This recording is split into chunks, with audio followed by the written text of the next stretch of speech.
All right, let's dive right into this explainer and unpack the core civil rights protections that shield every single employee working in Pennsylvania schools. Whether you're navigating the halls of a massive high school in Philadelphia or working in a much smaller rural district, understanding your legal rights is absolutely foundational to a safe and equitable workplace. So today, we're zeroing in on the Pennsylvania Human Relations Act and specifically looking at exactly how it protects school personnel from discrimination. Here is our roadmap for today. First up, the foundation, the PHRA and the PHRC. Second, we'll cover exactly who is protected. Third, we're doing a deep dive into hair and gender protections. And finally, action, dealing with retaliation and the complaint process. Section 1, the foundation, the PHRA and the PHRC. Let's establish the bedrock of civil rights in PA schools. Okay, before we get into the weeds, there are two huge acronyms we need to get straight: the PHRA and the PHRC. The PHRA is the Pennsylvania Human Relations Act. This is the Commonwealth's massive overarching law that prohibits discrimination in employment, housing, and public accommodation, which absolutely includes public K-12 schools. The PHRC, on the other hand, is the Pennsylvania Human Relations Commission. They are the actual state agency charged with investigating complaints and making sure everyone across the state is actually complying. Basically, think of the PHRA as the rulebook and the PHRC as the referee enforcing those rules. And this isn't just some abstract legal concept. These anti-discrimination policies are woven deeply into the state's educational fabric. Take the Professional Standards and Practices Commission, for example. As a key body under the PA Department of Education, they explicitly affirm their commitment to non-discrimination across all educational programs and employment practices in their annual reports. So this mandate is quite literally a structural requirement for the agencies setting the standards for educators across the entire Commonwealth. Moving on to Section 2. Who is protected? Your rights in the workplace. There is a pretty common misconception out there that civil rights laws in schools only apply to certain types of employees. But here's the crucial takeaway. They apply to everyone. It genuinely doesn't matter if you are the school principal, a math teacher, the administrative assistant running the front office, or the lead custodian. The PHRA shields you equally. If you are on the school's payroll, you have the right to a workplace free from discrimination. It's a total blanket of protection for the entire staff roster. Under this law, it is flat-out illegal to discriminate against an employee based on a really broad list of protected characteristics. We're talking race, color, sex, religious creed, national origin, ancestry, and disability.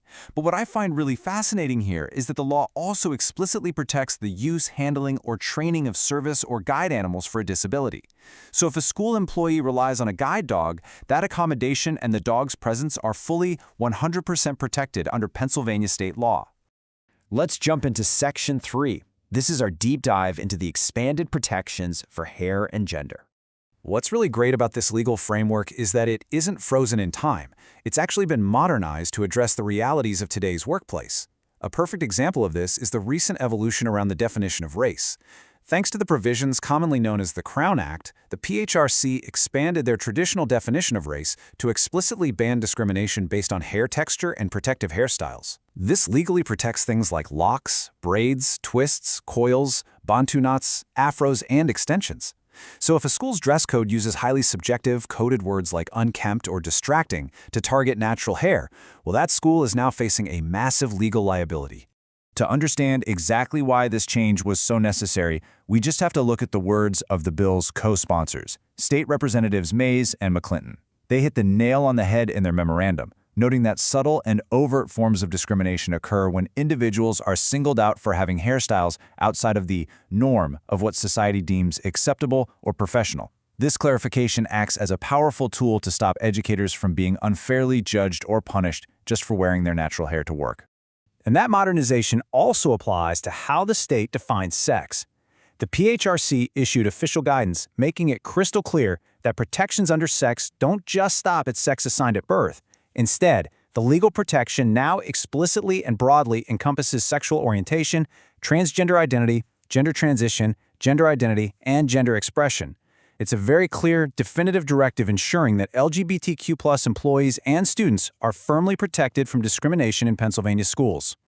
Finally, Section 4. Taking action, retaliation, and the complaint process. Let's talk about what happens when rights are actually violated. Look, having rights on paper is one thing, but knowing how to safely enforce them is the key. And that brings us to retaliation. It is so vital to know that the law strictly prohibits retaliation against you for standing up. Retaliation means being discriminated against or punished simply because you opposed a practice forbidden by the PHRA, or because you filed a charge, testified, or helped out in an investigation. Basically, if you see discrimination happening to a colleague or a student and you report it, your job is protected. Your school literally cannot fire you, demote you, or make your life miserable just because you did the right thing. If you find yourself in a position where you do need to take action, the pathway is actually very specific. First things first, time is of the essence. You generally have a strict 180-day window from the date of the incident to file your complaint. Next, you have to use the right channel. If you're an employee, you file an employment discrimination complaint. But if the discrimination was directed at a student, they or their parents would file an education discrimination complaint. Now, navigating complex legal terrain is incredibly daunting, but the good news is you do not have to do this alone. Advocacy groups like the Education Law Center put out these fantastic, easy-to-understand fact sheets that walk you through the exact step-by-step process. They break down everything from how to submit an intake questionnaire to the PHRC to what kind of evidence or witness contacts you should gather before you start. So what happens after a complaint is actually filed with the PHRC?